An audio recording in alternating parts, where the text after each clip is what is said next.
Hello प्यारे बच्चों, स्वागत है आप सभी बच्चों का आपके अपने YouTube channel Arvind Bidlan classes में। तो प्यारे बच्चों, आज का जो हमारा टॉपिक पर जो वीडियो बनाई गई है, ये NIS प्रोजेक्ट क्लास 10th और सोशल साइंस सब्जेक्ट जिसका कोड 213 है, इस पर ये वीडियो बनाई गई है। और जैसा आप देख पा रहे हैं, यहाँ पे आज जो वीडियो का टॉपिक है, ये हमारा TMA का है। जो अभी आप बच्चों को लेटेस्ट TMA जो बनाने के लिए मिले हैं 2025-26 में, ये वीडियो उस TMA के ऊपर बनाई गई है, जिसमें आपको पूरा उन क्वेश्चंस का सॉल्यूशन इस वीडियो में मिल जाएगा।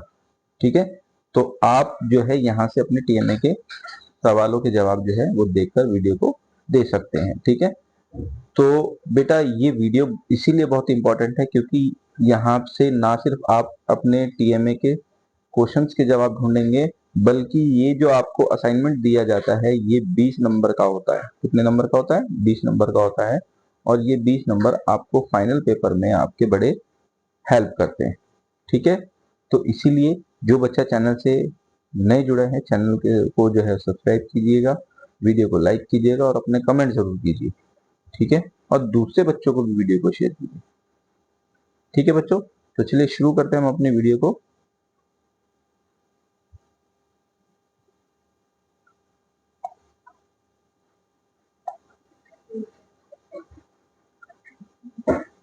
तो यहाँ जैसा आप देख रहे हैं, अगर हम प्रश्न की बात करते हैं तो यहाँ प्रश्न एक के दो पार्ट हैं, ए और बी।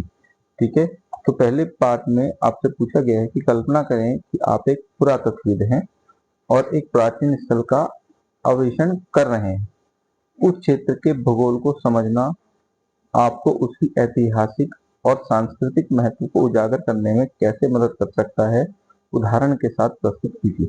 ठीक है, तो इस सवाल का जवाब देखिए यहाँ पे, जैसे यहाँ लिखा हुआ है, ये कहता है एक सवाल में, यदि मैं एक पुरातत्वविद होकर किसी प्राचीन स्थल का अन्वेषण करता हूँ। देखिए पुरातत्वविद कौन होते हैं, तो सबसे पहले आप बच्चों को पता होना चाहिए, ये पुरातत्वविद जो होते हैं ये इतिहास का जो है इतिहास का अध्ययन करते हैं, इतिहास से जुड़ी हुई चीजों की खोजबीन करते हैं।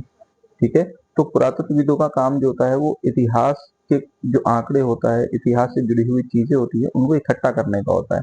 ठीक है, और फिर उनकी जांच पड़ताल की जाती है, उनको देखा जाता है इकट्ठा करने के बाद कि अगर कोई इमारत मिली है तो इमारत किस राजा ने बनाई है, कोई सिक्के मिले हैं तो ये सिक्के किस राजा के समय के हैं। तो इस तरीके के जितने भी काम होते हैं भारत में, ये पुरातत्वविद करते हैं। ठीक है, तो ये पुरानी इतिहास की इमारतों को, उनके सिक्कों को, राजाओं के जो औजार होते थे, उनके माध्यम से आंकड़ों से इकट्ठा करते हैं। ठीक है, चलिए आगे देखिए क्या कहता है। तो यदि मैं एक पुरातत्वविद होकर किसी प्राचीन स्थल का अन्वेषण करता हूँ तो उस क्षेत्र की भौगोलिक स्थिति को समझना वहाँ की सभ्यता के जीवन, व्यापार और संस्कृति को जानने में मदद करता है। बिल्कुल ठीक बात है। तो जो ये भौगोलिक स्थिति होती है, इस भौगोलिक स्थिति के माध्यम से हम किसी भी देश की सभ्यता के जीवन को, उसके व्यापार को, उसकी संस्कृति को समझ सकते हैं। ठीक है, देखिए जैसे अब अंग्रेज हमारे देश में आए थे, तो अंग्रेजों ने इन सभी चीजों के माध्यम से, भारत की भौगोलिक स्थिति के माध्यम से, अब जो भारतीय लोगों का जीवन था, उनके साथ जो भारतीय लोगों के साथ अंग्रेजों ने जो व्यापार किया और यहाँ की जो संस्कृति थी उसको समझा। ठीक है, तो आगे देखिए उदाहरण में क्या कहता है। उदाहरण के लिए नदी के किनारे बसी सभ्यताओं में खेती और व्यापार का विकास हुआ, जबकि पहाड़ी क्षेत्रों में रक्षा और धातु खनन प्रमुख रहे। ठीक है, तो जो सभ्यता नदी के किनारे थी, उन सभ्यताओं को सबसे बड़ा फायदा ये हुआ कि नदी से उनके खेतों में क्या मिलता था? पानी मिलता था, और फिर उसी खेती से ये दूसरे क्षेत्र में अपने सामान को बेचते थे, मंडियों में बेचते थे, उससे क्या होता था? व्यापार होता था। जबकि पहाड़ी क्षेत्रों में इस तरीके का कोई भी काम नहीं हुआ, केवल रक्षा और धातु खनन का जो से जो जुड़ा हुआ काम था वो पहाड़ी क्षेत्रों में हुआ। ठीक है, चलिए आगे देखते हैं। अगला क्वेश्चन कहता है, भगवान बुद्ध के किन्हीं दो उपदेशों को सुनिए और व्याख्या कीजिए कि आप उन्हें अपने दैनिक जीवन में व्यक्तिगत सुख, शांति और सामाजिक सद्भाव को बढ़ाने के लिए कैसे लागू कर सकते हैं। ठीक है, तो यहाँ पे देखिए इसका उत्तर ये है। तो देखिए भगवान बुद्ध, महात्मा बुद्ध, अगर हम इनके जन्म की बात करते हैं तो इनका जन्म जो है वो 563 ईसा पूर्व में हुआ था। ठीक है, 563 ईसा पूर्व। और कहाँ हुआ था? ये लुम्बिनी में। लुम्बिनी एक जगह है नेपाल में, वहां इनका जन्म हुआ था। और भगवान बुद्ध के जो पिता थे वो थे शुद्धोधन। शुद्धोधन, ठीक है, शुद्धोधन। तो इनके पिता थे शुद्धोधन, ठीक है। तो भगवान बुद्ध का जन्म हुआ, लेकिन भगवान बुद्ध को जब ज्ञान का प्राप्त हुआ, इन्होंने अपने घर का त्याग किया और उन्होंने जो है तपस्या की, तो उसके बाद इनको ज्ञान प्राप्त हुआ, ठीक है। तो इस ज्ञान प्राप्त के बाद भगवान बुद्ध के जो दो प्रमुख उपदेश थे, एक था अहिंसा का और दूसरा मध्यम मार्ग का। भगवान बुद्ध का मानना था हमें किसी भी प्रकार की न तो जुबान से और न ही हाथ से हिंसा करनी है, और हमें अहिंसा के रास्ते पे चलना है। दूसरा, अहिंसा के रास्ते पे चलने के लिए हमें सबसे जो हेल्प करेंगे वो करेंगे मध्यम मार्ग, ठीक है। तो अहिंसा हमें क्रोध, हिंसा और कटुता से दूर रखती है। मतलब अगर हम लड़ाई झगड़ा नहीं करेंगे तो हम क्रोध से और हिंसा से और कटुता से दूर रहेंगे, जैसे शांति बन जाती है। मध्यम मार्ग जो है, मध्यम मार्ग हमें संयम, संतुलित जीवन जीना सिखाता है। इन उपदेशों को अपनाकर व्यक्ति मानसिक सुख, शांति पा सकता है और समाज में आपसी भावना को बढ़ा सकता है। तो अहिंसा के माध्यम से और मध्यम मार्ग के माध्यम से हम अपने समाज में जो है सुख शांति ला सकते हैं और समाज को, सोसाइटी को आगे बढ़ा सकते हैं, ठीक है। चलिए अगला प्रश्न देखिए। आगे कहता है अगला प्रश्न, प्रश्न नंबर 2 का ए कहता है जैव विविधता अपने दैनिक जीवन को किस प्रकार प्रभावित करती है? मानव अस्तित्व और कल्याण के लिए जैव विविधता के संरक्षण के दो लाभ लिखिए। तो देखिए, अगर हम जैव विविधता की बात करते हैं तो जैव विविधता क्या है? जैव विविधता होती है, विविधता मतलब होता है अलग अलग, है अलग अलग। तो जैव विविधता मतलब जब हमारे देश में अगर हम बात करते हैं पेड़ पौधों की, है ना, पेड़ पौधे हो गए, जीव हो गए, जंतु हो गए, ठीक है, जीव जंतु पेड़ पौधे, ठीक है। इसी तरीके से रेंगने वाले जो जानवर होते हैं, तो सॉरी, ये जो रेंगने वाले सरीसृप होते हैं, ठीक है। तो अलग अलग जो ये जैव हैं, जो ये पेड़ पौधे हैं, जीव जंतु है, ये सब क्या है? अलग अलग है हमारे देश में, और कई तरह के पेड़ पौधे पाए जाते हैं। इसीलिए हम इन सबको क्या बोलते हैं? जैव विविधता बोलते हैं, ठीक है। क्या बोलते हैं? जैव विविधता। तो हमारे दैनिक जीवन में जो भोजन है, दवाइयां हैं और शुद्ध वायु पानी उपलब्ध कराती है, और इनको जैव विविधता जो है वो प्रभावित भी करती है, क्योंकि जैव विविधता जितनी कम होगी उतना ही हमारे भोजन, दवाइयों पर, हवा पर और पानी पर बुरा प्रभाव पड़ेगा। तो पारिस्थितिक संतुलन बनाए रखती है। तो जैव विविधता जो है वो हमारा पारिस्थितिक संतुलन बनाए रखती है, और इसके संरक्षण के दो लाभ, ठीक है। अगर हम जैव विविधता को लेकर चलते हैं और अपने पर्यावरण को जो है संरक्षण प्रदान करते हैं तो इसके दो लाभ होंगे। पहला, मनुष्य को निरंतर प्राकृतिक संसाधन मिलते रहेंगे। अगर हम अपने संसाधनों को बचा रहे हैं तो हम प्राकृतिक संसाधनों को आगे भी पा सकते हैं। दूसरा, पर्यावरण संकट जैसे प्रदूषण, जलवायु परिवर्तन से हमें सुरक्षा मिलती है। तो अगर हम अपने पर्यावरण को साफ रखेंगे और अपने पर्यावरण को जो है संतुलित बना के रखेंगे तो हमें प्रदूषण और जलवायु परिवर्तन से भी सुरक्षा मिलेगी, ठीक है। उम्मीद करता हूँ आप बच्चों को समझ में आ रहा होगा। अगला सवाल है हमारा डी, कहते यदि आप नीति निर्माता होते तो भारतीय कृषि की किन दो चुनौतियों को पहचान करते और उसे सुधारने के लिए क्या व्यवहारिक कदम उठाते? ठीक है, यदि मैं अगर कोई नीति निर्माता होता, जो योजनाएं बनाते हैं, यदि मैं कोई नीति निर्माता होता और मेरे सामने किसानों की समस्या आती, कोई चुनौती आती कृषि को लेकर, तो मैं उन समस्याओं, चुनौतियों के को कैसे पहचानता और उन पर किस तरीके से मैं काम करता, ठीक है। ये सवाल आपसे यहाँ पूछा गया है। तो देखिए, इसका उत्तर अगर हम देखते हैं तो यहाँ हमें इसका उत्तर मिल जाएगा। यदि मैं नीति निर्माता होता तो भारतीय कृषि की दो प्रमुख चुनौतियों को पहचानता, ठीक है। तो आपको भी उत्तर इसी तरीके से लिखना है। जैसे पहला जो है समस्या क्या है? सिंचाई की और जल प्रबंधन की समस्या।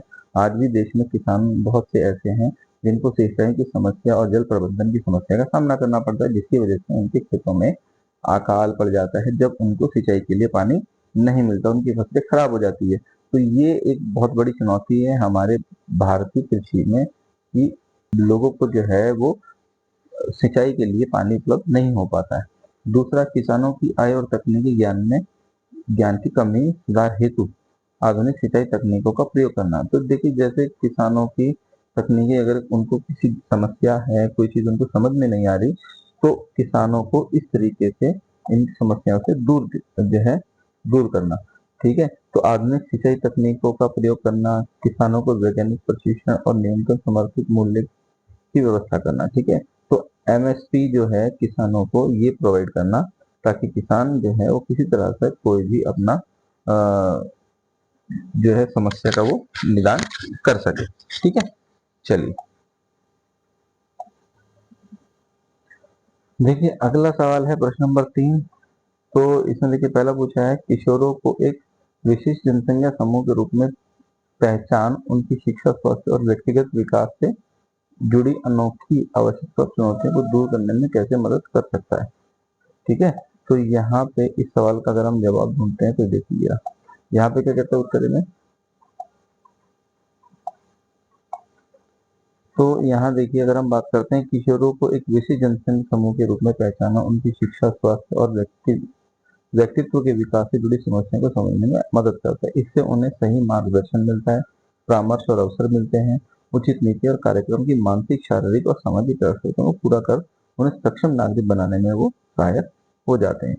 ठीक है, चलिए आगे देखिए बी में क्या कहता है। बी में कहता है, भारत एक कल्याणकारी राज्य के लक्ष्य को प्राप्त करने में राज्य नीति विशेष सिद्धांत किस प्रकार सहायक है और उनके व्यावहारिक अनुप्रयोग के उदाहरण दीजिए। ठीक है, तो अगर हमें भारत के कल्याणकारी राज्य की जो लक्ष्य है वो अगर पाना है तो उसमें नीति विशेष सिद्धांत जो है वो किस प्रकार हमारी हेल्प करेंगे। ठीक है, तो देखिए जैसे यहाँ पे लिखा हुआ है, भारत में नीति विशेष सिद्धांत कल्याणकारी राज्य के में सहायक है। उदाहरण के लिए सभी को शिक्षा का अधिकार, स्वास्थ्य सुविधाएं, कमजोर वर्गों का उत्थान तथा समान वेतन सुनिश्चित करना इसी का हिस्सा है। सिद्धांतों से सरकार सामाजिक न्याय, समानता और जन कल्याण के लक्ष्यों को प्राप्त करने की नीतियां बनाती है। तो सरकार का जो काम होता है वो सामाजिक न्याय प्रदान करना, समानता और जन कल्याण के जो लक्ष्य हैं उनको प्राप्त करने से जुड़ी नीतियां जो है वो सरकार बनाती है। ठीक है, चलिए अगला चलते हैं।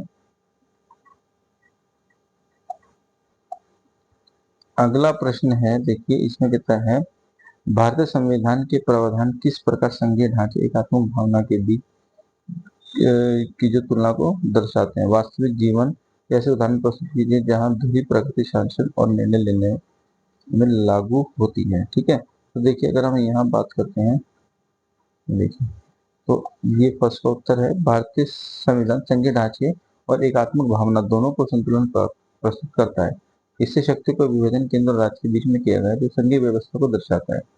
आगे देखिए, परंतु संकट की स्थिति में आपातकाल की घोषणा कर केंद्र सरकार देश पर अधिकार कर सकती है और एकात्मक भावना को ये दर्शाता है। ठीक है, तो जैसे अगर मैं बात करता हूँ, देखिए जैसे पहला उदाहरण है शिक्षा नीति ना, तो ये शिक्षा नीति जो है राज्य सूची का विषय है और संविधान संशोधन द्वारा इसे समावर्ती सूची में डाल दिया गया। ठीक है, तो शिक्षा जो पहले थी ये राज्य सूची का पार्ट थी, लेकिन इसे अब समावर्ती सूची में डाल दिया गया है। ठीक है, कि 6 से 14 साल तक के जितने बच्चे हैं ये उनको निःशुल्क और अनिवार्य शिक्षा दी जाएगी। ठीक है, ये हमारा मौलिक कर्तव्य भी है और ये हमारा मौलिक अधिकार भी है।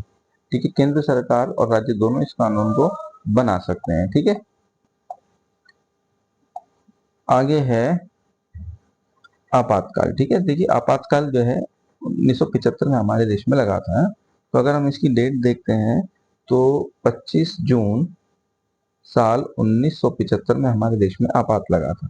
तो जब आपातकाल की घोषणा हुई थी तब राज्य की शक्ति को केंद्र के अधीन कर दिया गया था और पूरे देश का संचालन जो है वो एकात्मक भावना से हुआ था। ठीक है, तो ये कुछ उदाहरण दिए गए हैं यहाँ पे संघीय ढांचे को और एकात्मक भावना को लेकर।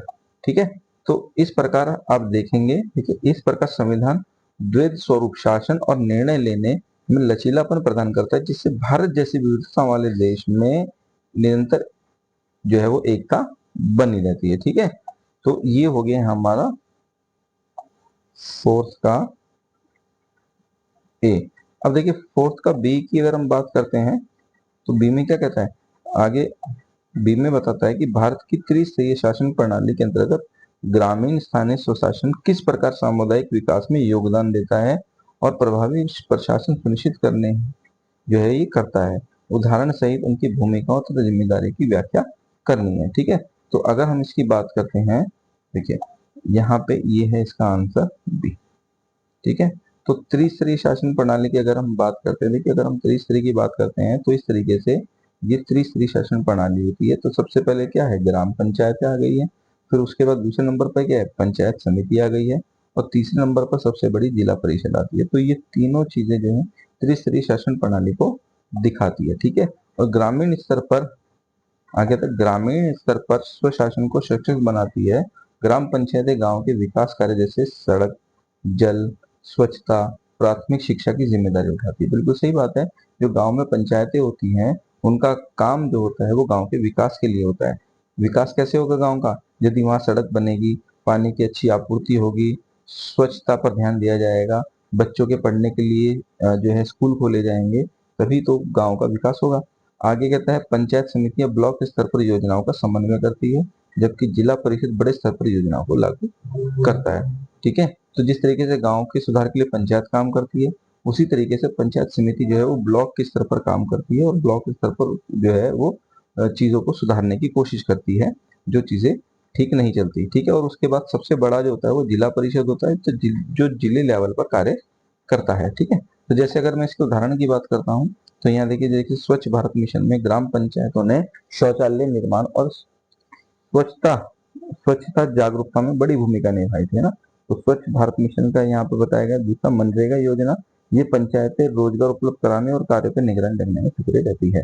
तो मनरेगा जैसे Mahatma Gandhi national rural employment guarantee act, ठीक है, हम इसको मनरेगा बोलते हैं ना। तो ये मनरेगा जो है ये गांव में लोगों को रोजगार उपलब्ध कराती है। ठीक है, इस प्रकार ग्रामीण स्वशासन न केवल सामुदायिक विकास में योगदान देता है, बल्कि प्रभावी प्रशासन और लोकतंत्र को भी जो है वो जमीनी स्तर पर मजबूत बनाता है। ठीक है, चलिए चलते हैं अगले क्वेश्चन पे। अगला प्रश्न है प्रश्न नंबर 5। इसमें देखिए, पहले प्रश्न 5 का जो फर्स्ट पार्ट है उसमें क्या कहता है, तो इसको थोड़ा सा जूम कर लेते हैं। देखिए आगे कहता है, पहले में स्वतंत्र और निष्पक्ष चुनाव सुनिश्चित कराने के संदर्भ में कौन सी दो प्रमुख चुनौतियां लोक चुनाव प्रक्रिया को कमजोर कर देती हैं? मुद्दों को हल करने और पारदर्शिता तथा निष्पक्ष चुनाव प्रणाली सुनिश्चित करने के लिए व्यवहारिक समाधान प्रस्तुत कीजिए। ठीक है, तो इस प्रश्न का जो आंसर है वो प्यारे बच्चों यहाँ पर है, तो आप देख रहे हैं। तो यहाँ से देखिए, यहाँ से लेकर यहाँ तक इसका उत्तर है। ठीक है, तो चुनौती कौन कौन सी होती है चुनाव के अंदर? जैसे धन का इस्तेमाल करते हैं, ताकत का इस्तेमाल करते हैं, मतदान में अनियमितताएं लेकर आते हैं। तो ये जितनी भी चीजें होती है, ये लोकतंत्र में जो चुनाव होते हैं, ये चुनाव के सामने सबसे बड़ी चुनौतियां होती है। ठीक है, तो इसका जवाब आपका यहाँ से लेके यहाँ तक है। ठीक, चलिए अगला प्रश्न देखिए। आगे कहता है, भारत में क्षेत्रवाद कभी कभी राष्ट्रीय एकता के लिए चुनौतियां पैदा करता है या कर सकता है। आप उन स्थितियों को पहचान कीजिए जहां क्षेत्रवाद को एक बाधा के रूप में देखा जाता है और कहां स्थानीय हितों को बढ़ावा देने के लिए उचित ठहराया जा सकता है। उदाहरण के साथ अपने उत्तर का समर्थन कीजिए। तो देखिए इसका प्यारे बच्चों ये उत्तर है, आप देख रहे हैं यहाँ से लेके यहाँ तक। ठीक है, तो ये हो गया आपका उत्तर नंबर जो है वो कौन सा है? ये हमारा उत्तर नंबर है। तो ये हमारा 5वें का है बी पार्ट। ठीक है, तो ये हमारा उत्तर नंबर 5 का बी पार्ट है। ठीक है, और ये हमारा 5 का ए पार्ट है। ठीक, चलिए अब अगले सवाल पर चलते हैं।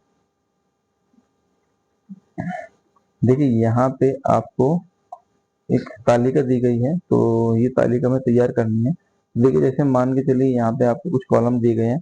प्रमुख आयु समूह जो है पुरुषों की संख्या, महिलाओं की संख्या, फिर यहाँ पे कुल परसेंटेज निकालनी है पुरुषों का महिलाओं का। तो देखिए जैसे अगर मैं यहाँ पे इसको थोड़ा सा जूम कर लेते हैं। देखिए जैसे अब यहाँ पे देखिए कि अगर 0 से 14 ये आयु समूह दे रखी है, मान के चलिए यहाँ पर यहाँ इसमें इसमें अगर कुल बच्चे 20 हैं, ठीक है, इसमें बच्चे मान के चलिए इस वाले में 30, इसमें मान के चलिए 40 और इसमें मान के चलिए 30। ठीक है, तो अगर 30 बच्चे हैं तो यहाँ पर जैसे 0 से 14 तक के जो है अगर बात करते हैं समूह की तो 20 है। 20 में से मान के चलिए यहाँ पे अगर 15 बच्चे हैं और यहाँ पुरुष हैं और 5 महिलाएं हैं, तो हम इसका परसेंटेज निकालना कैसे निकालेंगे? तो हम इसका परसेंट कैसे निकालेंगे बच्चों? तो हम निकालेंगे, अगर हम पुरुषों को पूछेंगे तो 15 ऊपर रखेंगे, ये पुरुषों की संख्या, और 20 नीचे रखेंगे और गुना कर देंगे इसको 100 से। ठीक है, तो 5 के 15 और 5 चौक 20, 4 से 100 को करेंगे तो 25, और यानी 25 के 75, यानी पुरुषों का जो परसेंटेज आया वो आया 75। इसी तरीके से महिलाओं का भी निकाल लेंगे। जैसे महिलाओं की अगर संख्या मान लो यहाँ पर 5 है, अगर 5 है और टोटल महिला जो है वो 30 है, तो यहाँ 100 से डिवाइड कर देंगे, तो 5 6 30, 100 को 6 से डिवाइड करेंगे, तो जो भी आएगा वो आपकी परसेंटेज है। ठीक है, तो इस तरीके से आप बच्चे खुद से इसको करके देखेंगे। ठीक है, बहुत आसान है। चलिए आगे देखते हैं अगला प्रश्न। अगले प्रश्न में कहता है, बी वाले पार्ट में कहता है कि आपने पड़ोस के 100 परिवारों का सर्वेक्षण कीजिए और 2 सूची बनाइए। ठीक है, तो 2 सूची कौन सी बनानी है हमें? पहली तो भारत में चुनावी संबंधित चिंताओं की सूची बनानी है कि क्या क्या चिंताएं हैं। देखिए चुनाव को लेकर, तो चुनाव को लेकर अगर हम बात करते हैं तो पहला क्या है? धन का इस्तेमाल। ठीक है, धन का इस्तेमाल। दूसरा है नकली वोट या जाली वोट, जाली वोट। इस तरीके से जो है लोग काम करते हैं, धन का जो है गलत इस्तेमाल करते हैं चुनाव को जीतने में, और जाली वोट क्या करते हैं? जाली वोट डालते हैं। कुछ जो लोग जो मर जाते हैं या कुछ अपना घर छोड़ के दूसरी जगह चले जाते हैं, तो उनके वोट का इस्तेमाल करके जो है जाली वोट डाला जाता है। ठीक है, चलिए अगला इस तरीके से आपको करना है, तो उम्मीद करता हूँ आपको समझ में आ गया होगा। चलिए अगला देखिए, आपके पड़ोस में 10 परिवारों का एक सर्वेक्षण कीजिए, 2 सूची बनाइए। तो भारत की चुनावी संबंधी चिंताओं की सूची बनाए। देखिए चुनाव को लेकर अगर कोई चिंता कर रहा है तो वो किसके मतलब क्यों चिंता कर रहा है चुनाव को लेकर? क्योंकि चुनाव में क्या होता है? धांधली हो जाती है ना, धांधली होती है।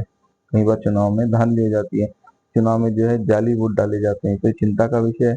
जाली वोट डाले जाते हैं चुनाव के अंदर, है ना, तो और जाली वोट डाले जाते हैं, धांधली होती है।